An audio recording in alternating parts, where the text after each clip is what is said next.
So the class is called SQL for QA engineers. It's not only Oracle, it's a language, SQL, and it's very important. It's a paramount importance. Probably the most important class out of the technology classes. Okay.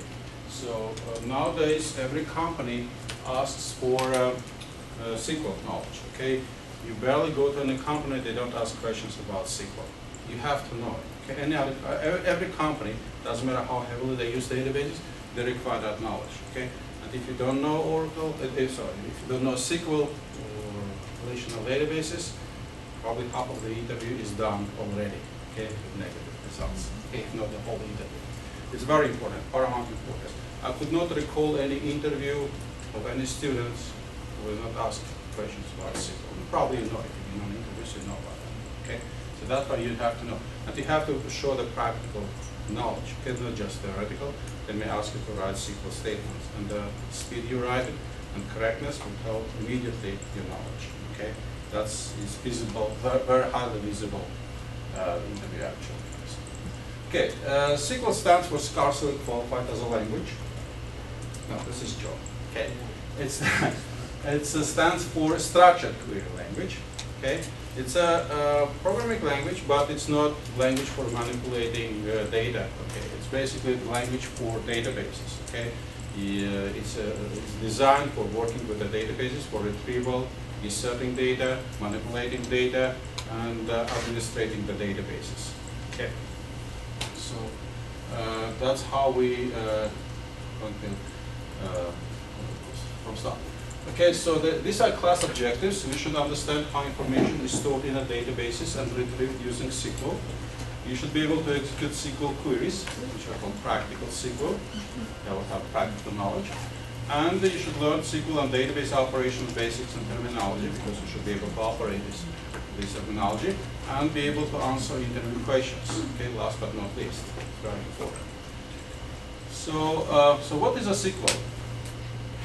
It's a computer language designed for retrieval, manage information from databases, and also administrating relational databases. It's important to notice that this is we're talking about relational databases. Probably 95-97% of all databases are relational. And then, SQL is a language for operating on relational databases. Not all relational databases support SQL. You have to understand that, but majority of them do. Okay. So said that. Now, next question is that where can I use SQL? Where I should utilize my SQL knowledge besides the interview? Okay. Because that's the next question. Or actually, where are areas where I'm going to face SQL necessity or SQL? There are many of them. First of all, this is getting data for testing. This is actually, as I already said, in many cases, QA engineer faces the situation where to get the data for testing, or get data for testing. Okay, so this data probably is already in a production database. So basically, you have to query the database, retrieve the data, and then manipulate this data in your testing purposes. You will face the necessity of knowing SQL when you're trying to save data generating during testing activity.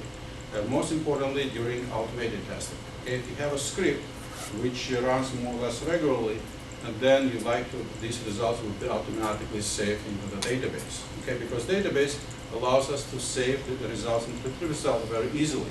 You definitely can instruct your script to save the data into the text files, but then sooner or later you'll face necessity to work up these tables, these files, fish out information from there, and make a presentation. Okay, so it actually will be double work. Okay, if you save that information into the database, straight into the database, then later on you need only to create an interface just to retrieve data and show. Okay. Data verification in databases, that's also a very important area. You probably will be asked, or your own ID, just to verify the data is inserted correctly into the databases. You are going to verify that. And to ensure data integrity and correctness. And testing databases generally, performance and so on. These are actually not a complete list. This is not, there are many other situations when you need to use SQL. Okay.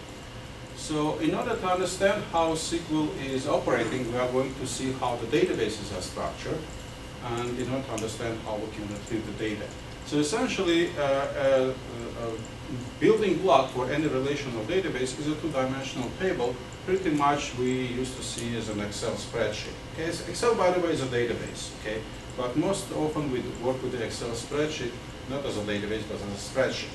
But if you need to retrieve data from Excel spreadsheet programmatically using SQL, you can do that. Okay? Excel offers that possibility. This is the database. Anyway, this is the basic building block, and information here is actually stored in a column and rows. Okay? Basically, all information is not dumped as a whole over there and then just piled up. It's actually stored in an organized form, in a tabular form. And in this particular case, I designed my spreadsheet to contain 3 columns, first name, last name, and sex, and then actually I'm putting information in a row. So basically, one row corresponds to one person, okay, in this case. It's not new for you. You've probably seen spreadsheets many times, different spreadsheets, small, big, but essentially the principle of organizing and putting information is the same, okay? You're putting information into in tabular form. And then if we need to add new information about new person, we're basically adding at the bottom, and that way the table is growing vertically. Okay. Any questions? Okay. So in a database world, we have different terms for rows, columns, and so on. So row is called record. Okay, that's how that's called in the database world. Column is called field. So essentially, to go back, we're going to talk about field first name, field last name, and field sex. Okay. And record, we're talking about underscore female is a record. Okay. So forget about column and rows. We're going to talk about records and fields. Okay. So schema is another term in the database world, which means logical container for objects. So what it means that if you are authorized to access some database, you are given some roles. So essentially in the database management application, there is some entry that you know your first name and last name, you are authorized to probably encrypted password, and then it's also information how many tables you can access and what you are allowed to do. Maybe you are given only read access. Okay, you are not allowed to change the records in the database, but you can read the records. And then also the information might contain also information what tables you can access. Maybe you are not allowed to access all tables, only specific ones. Okay? So essentially, bottom line is that a database may not contain only spreadsheets as tables, but may contain additional information. And so all combined, all this information combined, is contributing to the schema. Okay?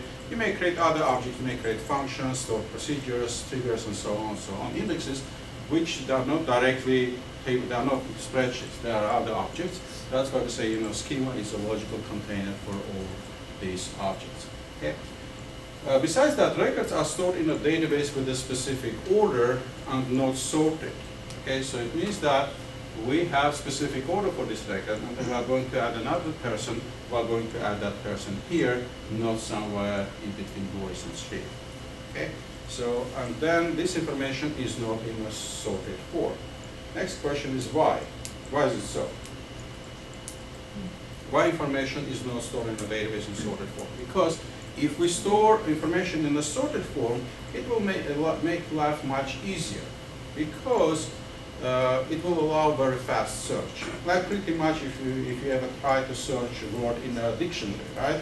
So how many searches are actually pages you needed to turn in order to find the right word? Probably several, right? Because the information is stored in a dictionary is in ordered form. Okay, if you miss a couple of misses, but you realize where you are approximately, so you can find given word very easily. This is because you do kind of a binary search. It's called binary search. But this actually binary search is very fast, but it has a requirement. Information should be stored in a sorted form. If the words in a dictionary are stored in a chaotic order, not in order, then in order to find a word, you need basically read whole dictionary, right? And then with some probability to find it at the beginning and some at the end. Okay, so but essentially finding a word would not be easy task. Okay, So database is not, I mean, information is not stored in a database in ordered form. So now the question arises, why? Why is it so? Why we don't store information in a sorted form? It's the way, depends upon when you enter, not all the information you enter at one time. Suppose today I made 4 entries. Tomorrow I'll make again 4, then it will go. I'm not sure about that. Okay, you are actually close to that, to the answer. Question is that technically it is possible, because we're in a computer world, right? We can do everything we want, but it doesn't come free. Okay, it comes with a cost. Okay, so it means that in order to make sorting possible, we have to reshuffle all entries and sort it, right? And then if we have 5 entries here, or 4 or 5 entries, it may need probably 2, 3, 5 operations depending. Okay, switching, swapping the places. Okay. Now, a database can be ordered, no problem, but database is a living organism, kind of. Okay, it's not something engraved in stone and placed on some post. Okay. So this is actually, the database allows us to retrieve information, delete, update, and add new information. Okay. So it means that with every new information change, whatever you change the data in a database, you have to resort it. Okay? Because information is changing, entries are changing, you have to keep database sorted. In order to keep the database sorted, you have to have this process of shuffling and sorting constantly running. That will consume resources, and inevitably it will slow down the database all the way to the whole thing. Okay? That's one thing. Second is that it's not clear how we're going to sort. Right? Because some people may like to sort by first name, some people would like to sort it by last name, because database users, maybe some multiple people use it, right? Not only one person. So, and then for some people, it's essential to sort by first name. For some other people, both by first name and last name. For some people will be satisfied with the last name, some people with the gender. Okay? And if you have more fields there, then defining what the sorting means will be very problematic, right? So there is no easy solution, no one solution. So that's why we don't have database sorting. Okay. So and we pay price for that. Okay. The price is that if we like to find some person, human person like another school or someone else, we essentially have to read whole table. Okay, that's what database does. And reading whole table is a time-consuming, resource-consuming operation. But we agree that we are going to pay that price by eliminating sorting. Okay? So that's the reason. So information is not in sorted form. Okay?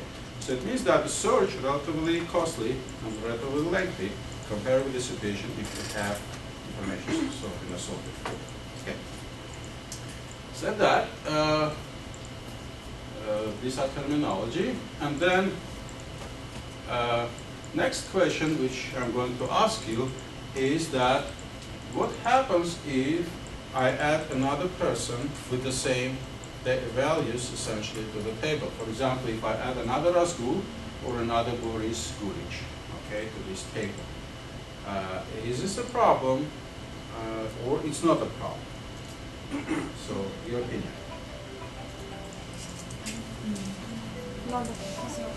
Not a problem?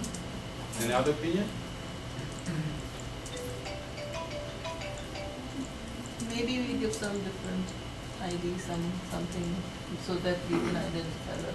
Maybe we should add some numbers. No, this is the table. We are not changing it. Okay. So because this table is designed for given purpose, and then we're adding another record, and we cannot guarantee that we don't make a duplicate, right? So essentially, what I'm talking about duplicate. Okay. So is duplicate going to present a problem in this case or not? That's the question. No? We should have some solution. No? Okay. Because it's just another entry you're making, so there might be 2 people with that. That's correct. There might be 2 people, same first and last name, no doubt about that. Okay, I'm not questioning population, but I'm questioning this design. Okay, so is this? I mean, the presence of 2 people with the same data, say this way, presenting a problem to my database or not? But there has to be a solution to that. We can always find a solution, but before finding, before asking question, do we need to find a solution? We have to ask, is this a problem? If it's not a problem, we don't need to find a solution. Right? We It override. is So a it is a problem. Problem. Okay. Another opinion? Come on, be brave. You know, it would not cost you money and not answer yes or no. No problem. No problem? Okay, the answer is it depends. Okay, as many things in the world. Okay, it depends. So a lot of things in this world is relational, and depending on some other circumstances. Like for example, if I say, if a professor from MIT, a nuclear physics professor, is an intelligent person or not? Yeah, we have that. Okay, we have a person who is a professor in nuclear physics and mathematics. No doubt, right? He's an intelligent person. But our answer is no. It depends. Okay. So in his nuclear physics area, he's definitely a very intelligent person. But when it comes time, if he's traveling and his car is broken, okay, he cannot replace the tire, then he goes to mechanic, and from mechanic point of view, he's not intelligent, okay, because he could not replace the tire. Right? So it depends which circumstances you ask that question. Okay.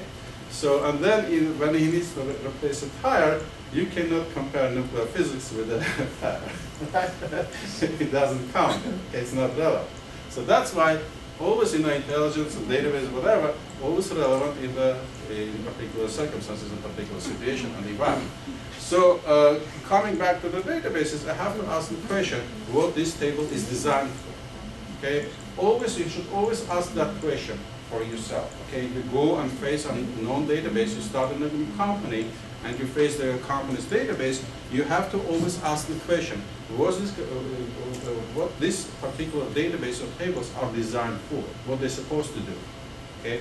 Without answering that question, you cannot answer many other questions. Okay? You should definitely set up that question, get an answer, and then move forward.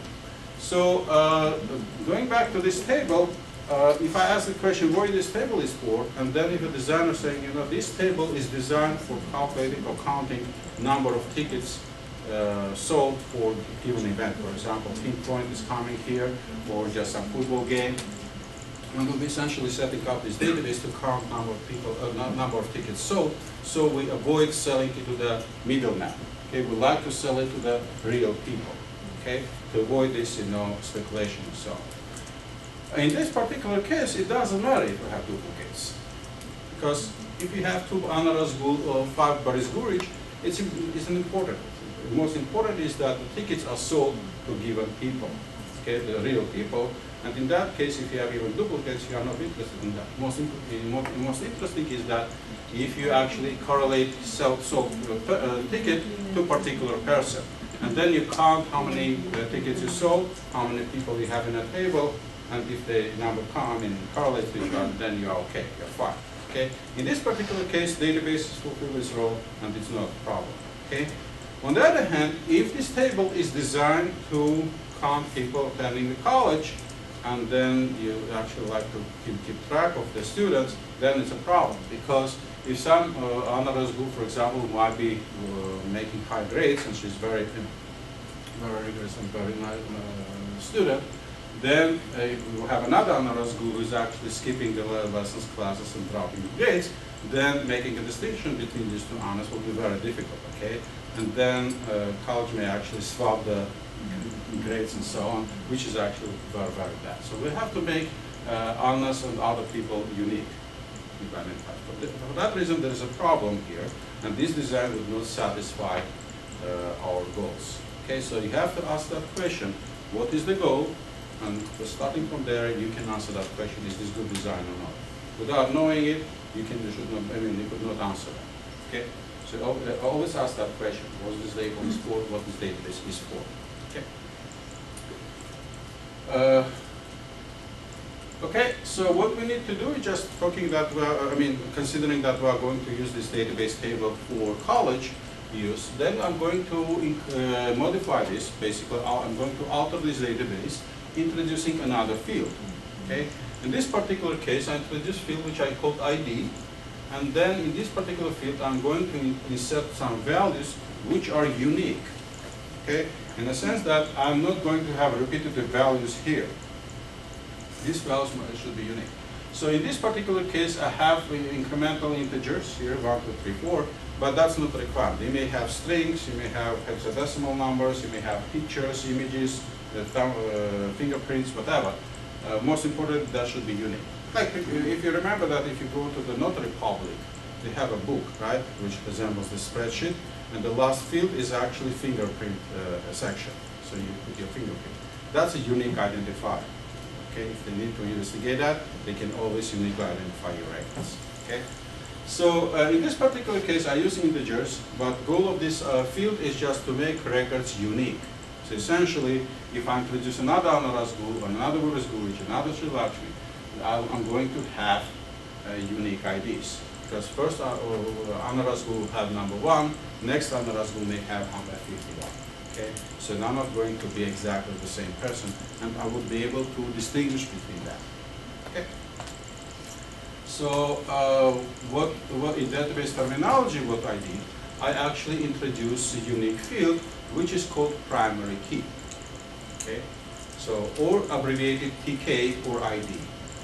Okay, so they are all synonyms, but the meaning is that I introduced a field which allows me to uniquely identify each record. In this particular case, I have ID. This is actually coincidence. This field should not be necessarily called ID. It might be called differently, but the meaning of this field is just primary key. This field is called primary key. Okay, so it might be called differently. Okay, so in this particular case, I'm not definitely going to distinguish between Anaras Guru, first Anaras Guru, and second Anaras Guru. Okay, so absolutely, there will be absolutely no. Is that duplicate because the second not the same? Yeah, it should be female. Yeah, it's a typo here. Unfortunately, I cannot change because this is an image. Okay, otherwise I would change. Yeah, this is a typo. It should be female. Yeah, and then it will allow me to uniquely identify all Anaras Gurus, basically all other people, and that's the purpose of this primary key field. Okay, primary key field might be different, done differently. This is a very basic one, absolute basic one, but it might be done some other way. Okay. It also can be a combination of two fields. They may introduce two fields and only combination of values, and these two fields make your record unique. Also, it is also possible. Okay, so there are different techniques for that.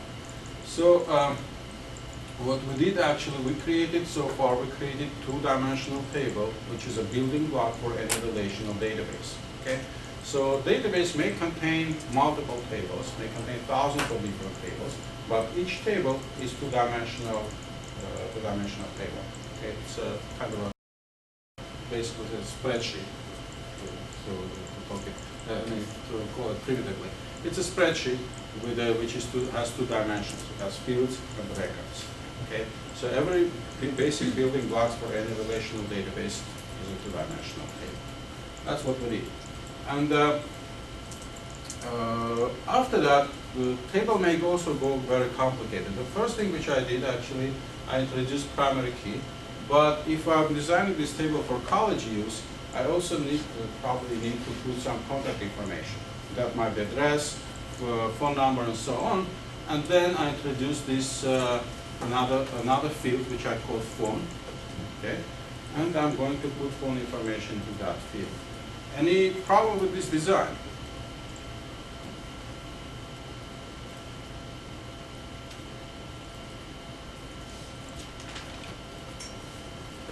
If they have two phone numbers. Exactly. Nowadays people can be contacted maybe 2 or 3 phones, okay? Ground line, office, a cell phone, and the home, and so on. And next question is where I'm going to put that, okay? But the very first intuitive suggestion is just to put everything in one cell, basically this intersection of records and fields here, separated by a comma, okay? And then you can specify cell, ground line, mobile, whatever, okay? But that approach would not work, okay? And this is the reason for that. If we put with a comma separated, I think it's, no. Looking at the table, it will be easy for you to distinguish which is which, right? But from database point of view, whatever you put in this individual cell here is regarded as a single value. Okay? So it means that if I query the database programmatically and saying, you know what, can you retrieve me for cell phone number for Anna Razgul, and then I'm interested in a cell phone number, then the database would not be able to do that. Database will actually spit out all from cell phone numbers. This actually happened to me. It's a real example. I was working in a company, and that company had a policy for giving all employees cell phone numbers. Okay, you can choose iPhone, you can choose whatever, BlackBerry, whatever you like. It's up to you. Okay? Now, everyone got a cell phone, and then they didn't give cell phone just for fun, right? They gave cell phone hours for communication, right? So we needed to have co-workers' phone numbers. So at some moment of time, we decided to synchronize with the company's database of cell phone numbers. So we actually connected to the computer, downloaded all the cell phone numbers. And that was working pretty much until I discovered a problem. One of my co-workers, a friend of mine, had 3 cell phones. Okay, one cell phone was his own, another cell phone was from his mother, a present from his mother, and the third one was a company one. Okay, so all these 3 cell phones were listed in the company directory in one row. Okay, so when we synchronized that, then the synchronization of the application actually put all these 3 cell phones numbers into my BlackBerry as a one number. So it means that if any time I like to call him, all these 3 cell numbers were actually dialed. Okay? So in order to contact that person, I had to write down somewhere one of his cell phone numbers and then dial manual. Okay? It was very, very inconvenient. But that was how it was designed. Okay? Database was synchronized. All those cell phones were actually stored in one cell in a company's database. So we got a problem. Okay? From company point of view, it was not a problem because every time you go to the company directory, you could visually separate these cell phones separated by comma or whatever. It was not a problem when you do visually. But from database point of view, they actually contributed to one number separated by semicolon, whatever, so you would not be able to dial it. Yeah, there are problems all the time. So that's one thing. Second is that how we're going to solve this problem here, because we are going to put more cell phones here. Numbers, or just phone numbers, most phone numbers here in this table. So we're going to solve this problem. Add one more. Couple of more columns, calling phone number 1, phone number 2, and so on. So essentially this table will grow horizontally, okay, so we can add it. We can do that, okay, it's not a problem. We can add 90 fields if we need to, okay, and we can put all information into the table. But there is another problem around the corner.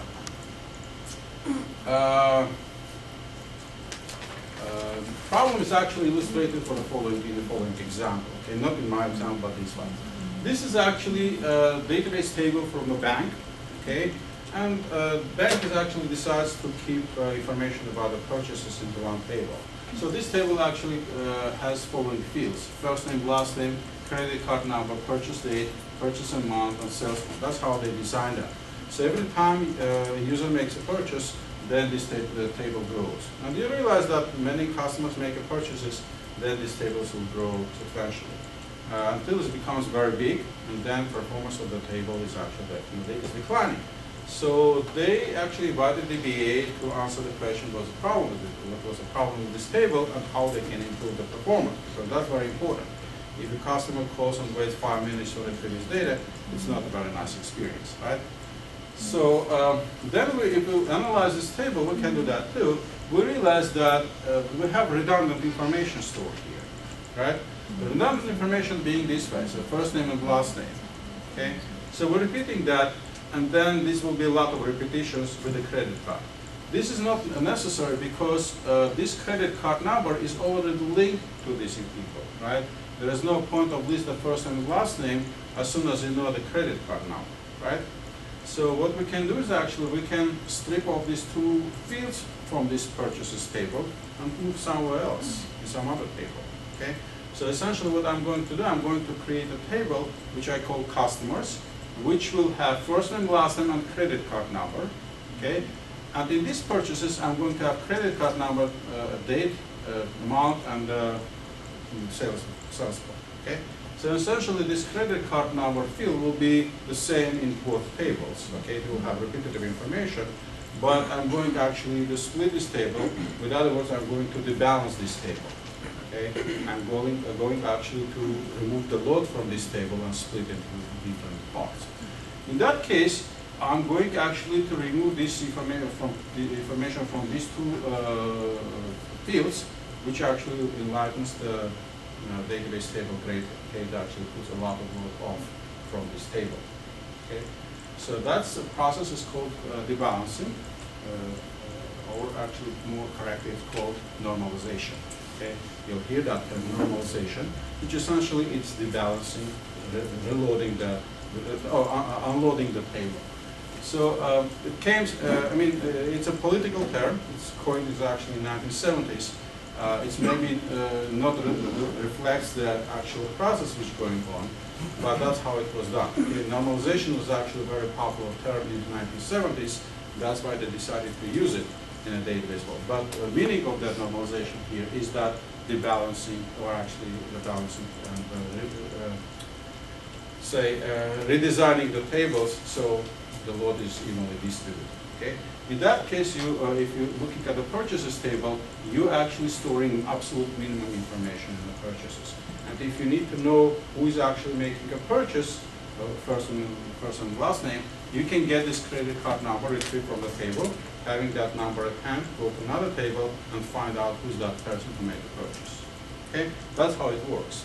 So it means that information in a data relation databases can be stored in more than one table. So it basically can be scattered across several tables. But that's not why the databases are called relational, because that question might be asked on the interview, why the database is called relational. And the uncommon answer is an incorrect answer, is that we have several tables, information is scattered across several tables, and these tables are related to each other. Okay, this is the incorrect answer. Because if we split this table, right, one part of information may go with one table, another part will be remain in purchases, and you see that this information kind of related to each other, right? And the natural answer is that because this information is related to each other, that's why we call it relational. It's not correct. Database may contain only one table, and that's still the relation. Okay, no relation further. You don't have another table related. Okay, that's not the case. Okay. So this is the rule which we covered. One value per record. Yes. I have a question in the previous one. Okay. So here the primary key is CC number. If we have two tables. Primary key is actually we don't have primary key here. To be exact, right? Because definition of the primary key, that information in the primary key should be unique. So credit card number is unique. Credit card number is unique, but it's repeating here. If, for example, we have another Mario here, or actually we say Peter Lacko, right? This information is repeating. Okay, so it means that you cannot uniquely identify this record. Okay, in order to make these records unique, we have to introduce another field which we call purchase ID. Okay, it may be a huge number which matching this particular purchase or transaction number. Okay, in that case we'll have the primary key here. Absolutely. No, I meant it was between two tables, because the first table you have first name, last name and number, CC number. Okay. The second one has CC number and all the other information like purchase date and purchase amount. Okay. So I was wondering, the common between the two tables is the CC number. That's why. That's correct. But don't assume that the two tables should be related exclusively on the primary key. It's not required. That's what. Okay, that's not absolutely not required. In most cases, that's the case, but that's not absolutely required. It's not required. Definitely, if you have two tables, if you have credit card number at hand, you can find out how many purchases made with this card and who is the owner of that card.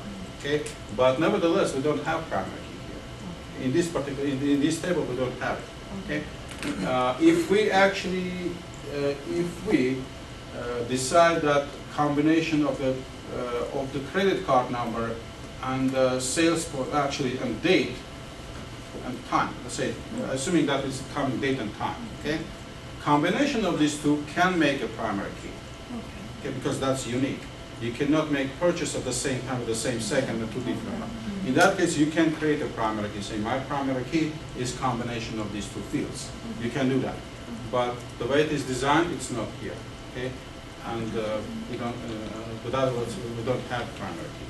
Okay, table can exist without primary key. Okay, so we haven't designed that, but that's a good question. Okay, any other questions? No? Okay. So yeah, this is actually normalization of the tables. And what happens here is that I'm going back to our examples with the people. I create second table, and in this second table, I move exclusively from, information about the phone numbers are stored here exclusively. Okay, this table does not contain personal information, first name, last name, gender, whatever. This table contains exclusively information about the owner and phone number. Okay, and then we have different phone number. Actually, we have the phone type and phone number. Okay. Now you realize that phone number and phone type combination of them might be unique, but this is not a primary key. Owner ID is not primary key here either because we may have repetitions. If a person has 3 cell phone numbers, then we are going to have 3 entries with the same owner ID. For making the records unique, I actually created another field which is called entry number. Table names, by the way, should be one word. Database design allowed to be several words separated by space, but it's very undesirable. Okay, it's a very bad practice. So consider this name field name as an entry number as a one word. Okay, so this entry number is a primary key. It's a unique identifier, and then I start with 1001. Okay, it's up to me what information I put there. Most important that this information should be unique. In this particular case, these entry numbers make records unique. This might be just integers. This might be SIM card number or combination of SIM card number of your card and then service provider. Okay, it might be different values here. Most important is that most important is that you have to store unique information here, which allows you to uniquely identify the record. Okay. Now, if we look at this table and then the first one, we realize that we should be able to make forward and reverse phone lookups. Okay, essentially we should be able to answer the question, what's the cell phone number of Anna Razgul and who is the owner of this cell phone number. Okay, this information is not stored in one table. In order to answer these questions, we have to go back between these 2 tables. Okay, because information is scattered across 2 tables. Now, next question is, why do we need to scatter this information? Could we technically put everything in one place, right? That would be much easier. Make sense? Answer is that it is easier when you visually inspect the tables, but when the table is growing enormously, like hundreds of thousands or millions of records, you cannot see them visually. Okay, so it means that you have to retrieve this information programmatically. And then if you put everything in one table, you actually put a lot of load in that table. Splitting that table and balancing this load and queries makes actually increase drastically the database performance. Okay, that's the reason for that. Okay, and technically it's not difficult to split and combine, kind of virtually combine these 2 tables, making joins, statement, and so on. You can retrieve information scattered across several tables easily. Okay, so this is how it looks graphically. This field here should not be here. This is a typo also. It should be erased from here. So the first table we have first name, last name, sex, and then we have IDs here. Okay, and the second table has entry number, owner ID, phone number, and phone type. So essentially, if I'm going to say what is the phone number for Anna Razgul, this is not information is not here. I'm going to look in this table, finding Anna Razgul, and then finding her ID 1. Having that 1 at hand, I can come up to the second table and search by owner ID. Okay, and then I get this one, and then I get this one. So essentially, I can say Anna Razgul phone number is mobile number is this one, and the work number is this one. Okay, so database will be glad to serve this all information which it has for me. Okay, as many records as Anna Razgul has. Okay. Besides that, yes. So when you look for the information, so what you enter, so you enter the entry number or the ID number? The entry number? In this table, I'm retrieving the ID. Okay, because first of all, when someone comes and asks me, what is the phone number for Anna Razgul, right?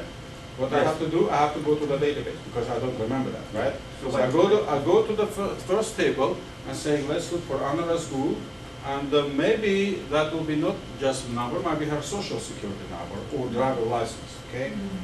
Still can be unique ID, right?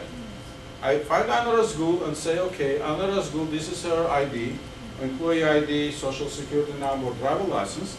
Grab this and come with this information to the second table.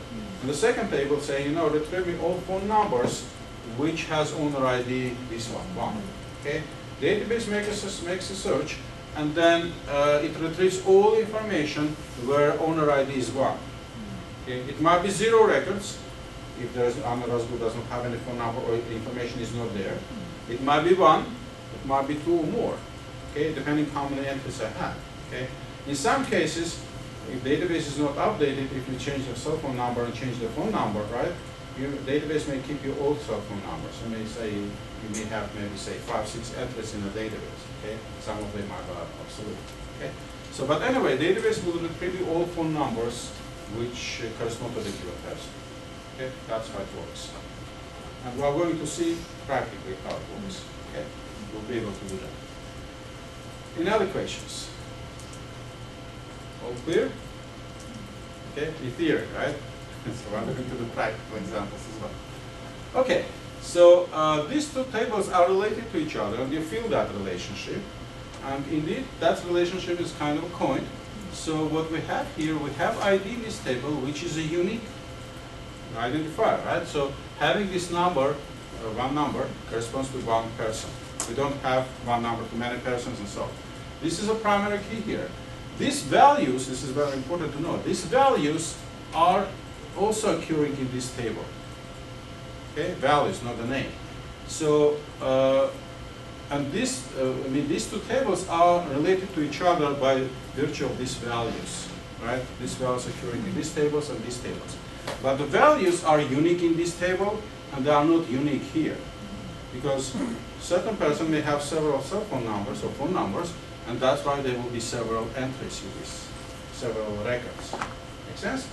So that's why we're saying that this is a primary key here, and this is a foreign key here. Foreign key, okay? Or FK. Foreign key. Foreign key is a key which is a primary key in some other table. Okay, that's what it is. And there's a need to underline it that this we're talking about values, not a field name. Field name is different. You see, we call it owner ID here, and we call it ID here. It does not. There is no necessity that field name should be exactly the same. No requirement for that. Most important are values. Okay. So field name also can be different. Yeah, absolutely. It might be the same, might be different. There's no requirement it will be the same. Okay. So when they design the database, usually they put in a database design diagram that with the lines. Okay, and they say PK on one and FK to the next page, and then they draw a line like this. Draw that.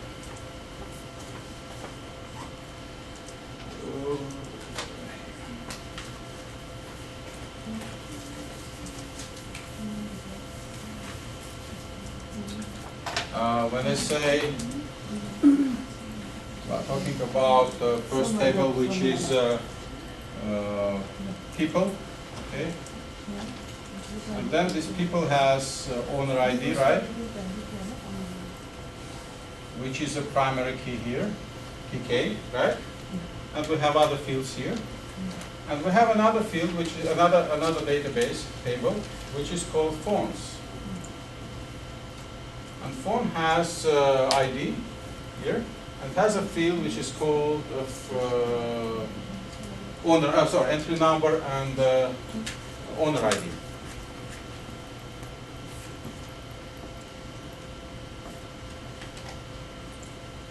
This is a primary key for this table, and this is a foreign key, and this is how these tables are related. Okay? This is a primary key here, but if the value is securing another table, that will be foreign key. The reason they call foreign key because these values are not unique anymore here. They might be repeating. Okay? Make sense? So that's why if that is owner ID, this is ID doesn't matter. Yeah, whatever you call it here is not important because tables are relating to each other by values.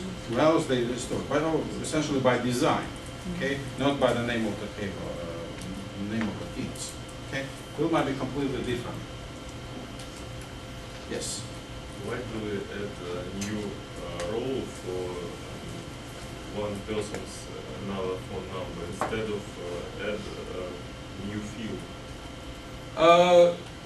In this case, Yeah, for example, use owner ID as a primary key and add fields. we can do that. This is actually a design issue, and your suggestion is probably better than this one. Okay, I've done this for illustration purposes. Okay, in real practice, you may probably not see this table. You see another field with another phone number, and probably you don't need to split the table based on the phone numbers. Okay, at all. You may still keep one table because this information relates to the same person. You add an additional field here, say phone 1, phone 2, pretty much like in many databases, they have added 2 addresses. If you go and make an online purchase, you see that address is actually split into the text fields, right? So you address line 1, address line 2, because address might be long, okay? And in database, they stored in the 2 different fields, actually. So they don't split this table. This, what is shown here, is exclusively done for illustration purposes. It's not an example of good design, okay? Don't start on that. I know about it, okay? But that's good, just wrote an example for you. See, in real life, it might be different. It might be purchases, credit cards, driver license, records, and so on. But I didn't like to make it complicated. This is actually a very simple example. Well, this is understand. Okay? Any other questions? No? Okay. Let's move forward. Primary key. We may have different values. Most important, that should be uniquely identified values.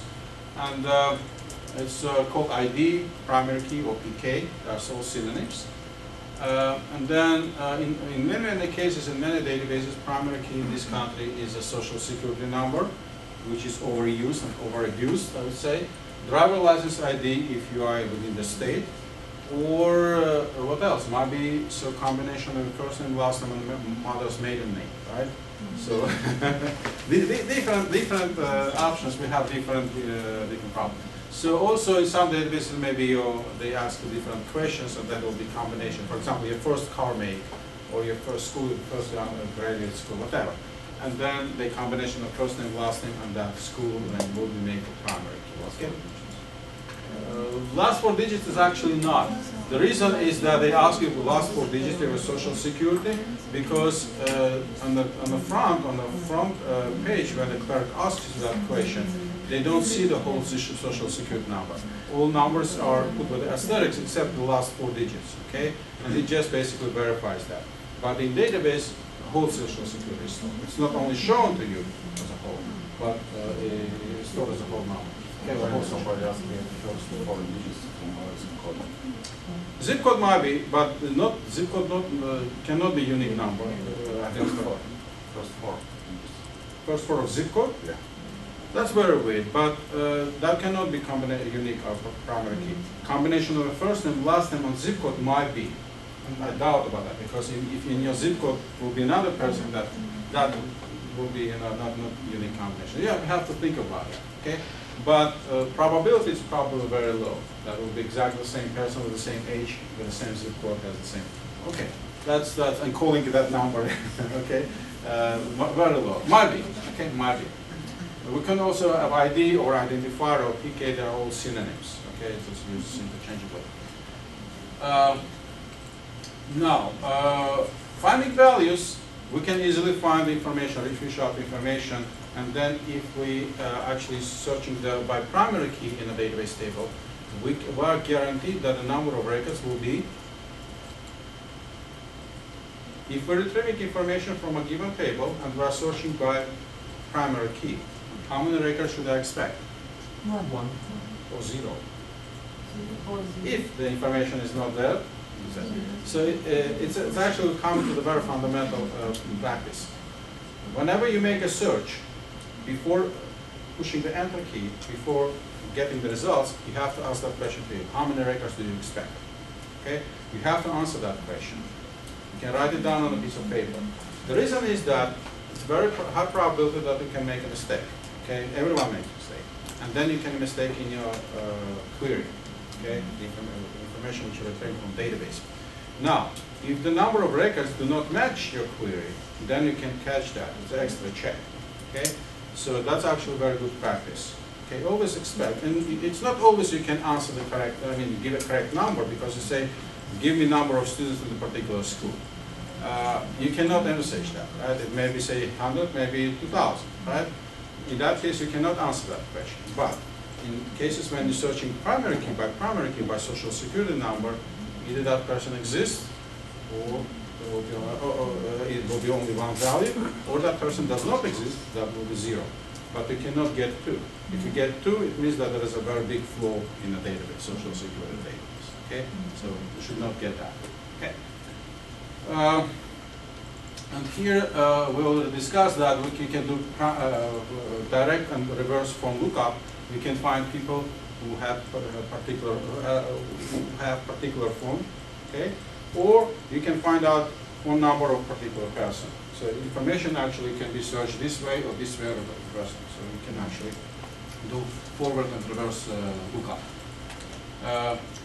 Programmatically, we can combine these two tables together, okay, and make information as the information is stored in one. We can do that.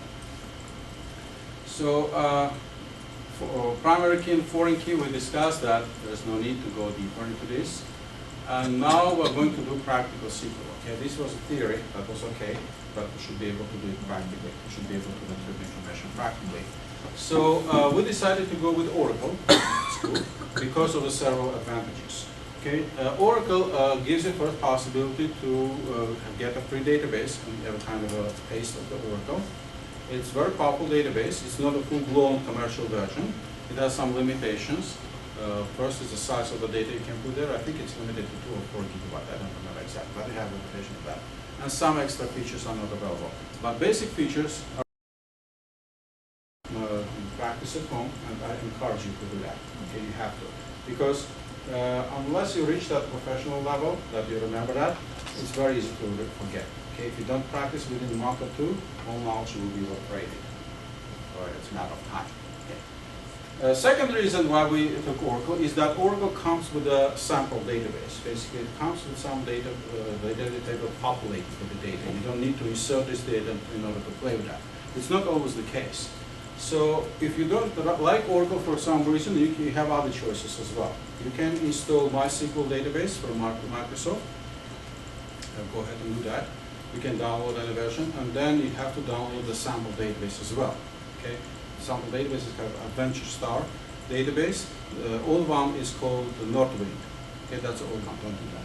So Adventure Star and Microsoft SQL Server, they're free. And also you have to install Management Studio, Microsoft Management Studio. Essentially you have to make 3 downloads. Okay? They all are free, but it takes time to install and configure. Third option is install MySQL database, which is free, but it doesn't come with the sample database. Okay? If you decide to go on MySQL, you have to also install some interface. I suggest to install Toad.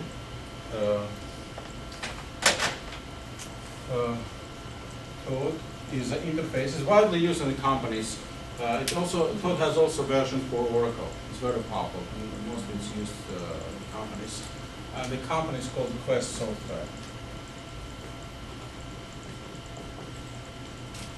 Okay. So you go to the site and download Toad. Okay, so that's what they have to do if you decide to go on MySQL. Okay, database.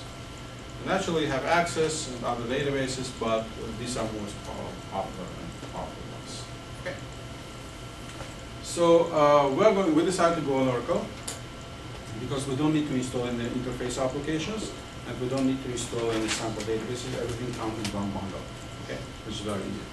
So Oracle gives us possibility to make queries and retrieve information, update information, whatever we would like to do, administer, update, delete, whatever, using SQL language. Okay. So when we work with the Oracle, we have to have an account. Okay, so it's not like you can connect it and anyone can connect. First of all, an account should be created. Account can be created using SQL language. And you have to identify yourself before you will be granted access to the Oracle. And then database administrator decides which privileges you have, so where you can access and what kind of access you have. Maybe read access, read-write access, and so on. When the user logs in, it says that user establishes a session, okay, to the Oracle. You are not limited to one session. You can establish several sessions from the same machine. Okay, you can do that. Oracle supports that. Okay, you can have several connections to the Oracle. Okay. You can, if the session is hangs, you can kill it. It's possible. So, and user activity is traced down. So anything you do will be monitored by Oracle. You can be monitored and protected. Okay. It's actually discretion of database administrator. So let's start Oracle database. Okay. So here's the way how we started.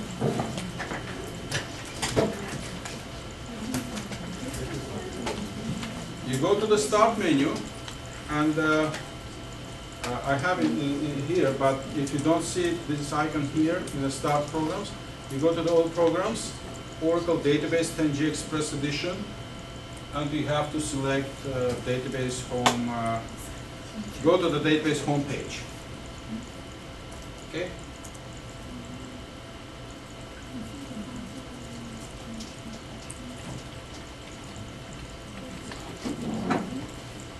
Yes? Okay, so when you select that, okay. Why selected that? Somehow stopped. Okay. I got user and password.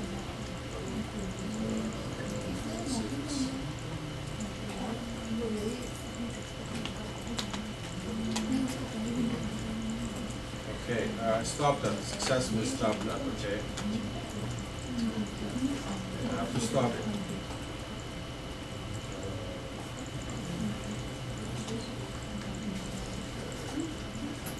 You don't need to do this. This is actually my mistake.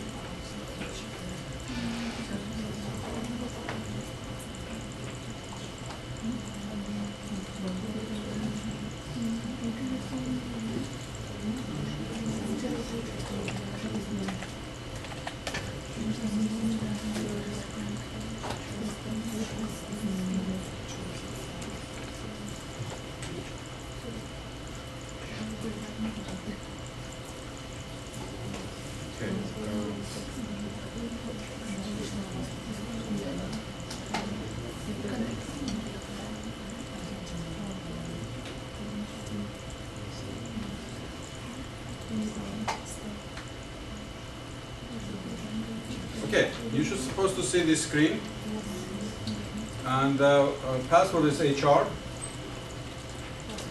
User and password are the same. HR. Ooh, nice difference.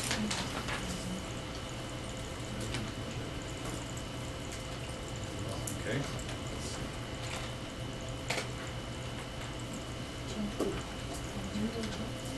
Okay.